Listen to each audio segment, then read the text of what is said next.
दूसरा टी20 मैच भी पाकिस्तान के हाथ से निकल गया। न्यूजीलैंड ने पाकिस्तान को 5 विकेटों से शिकस्त दे दी। कौमी टीम ने न्यूजीलैंड को 136 रन का हदफ दिया था। कप्तान सलमान अली आखा 46 रन के साथ नुमाया रहे। शादाब 26 और शाहीन अफरीदी 22 रन बनाकर आउट हुए। न्यूजीलैंड को 5 मैचेस की सीरीज में 2-0 की बढ़तरी हासिल।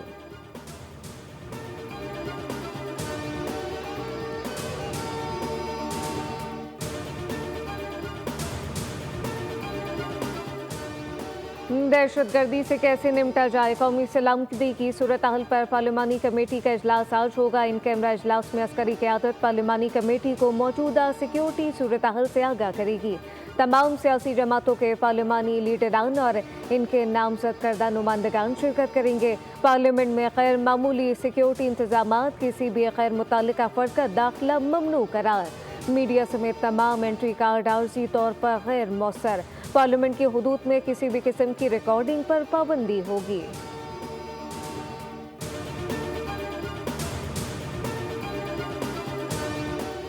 पीटीआई का फिर यू टर्न। पार्लिमानी कमेटी के इजलास में शिरकत बानी से मुलाकात से मशरूत। सेक्रेटरी इत्तला शेख वकास अकरम कहते हैं कि पार्टी सलामती कमेटी की मीटिंग में उस वक्त तक शिरकत नहीं करेंगे जब तक बानी से मुलाकात नहीं होती। सियासी कमेटी ने वज़ीर आला खैबर पख्तूनख्वा को शिरकत की इजाज़त दे दी।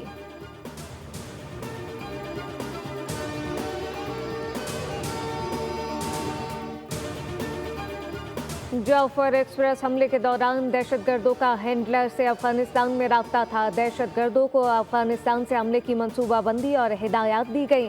तालिबान हुकूमत ने दाइश के खात्मे के लिए मौसर किरदार अदा नहीं किया। पाकिस्तान के मुस्तकिल मंदूब मुनीर अकरम का सलामती कौंसिल इजलास से खिताब, कहा कि कलअदम टीटीपी BLA मजीद ब्रिगेड सरहद पार हमलों में मुलव्विस है। हमारे पास शवाहिद हैं, ये हमला हमारे दुश्मन ने अफगान प्रॉक्सी के जरिए कराया। ट्रेन हमला समेत दहशतगर्दी पाक चीन ताउन और CPEC में रुकावट डालने के लिए है।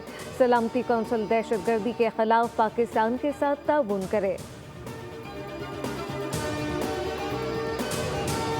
और जंगबंदी मुआहदे के बावजूद गजा में इसराइल के आधे घंटे में पैर दर पैर फिजाई हमले। 200 से ज्यादा फलस्तीनी शहीद हो गए, 170 से ज्यादा जख्मी।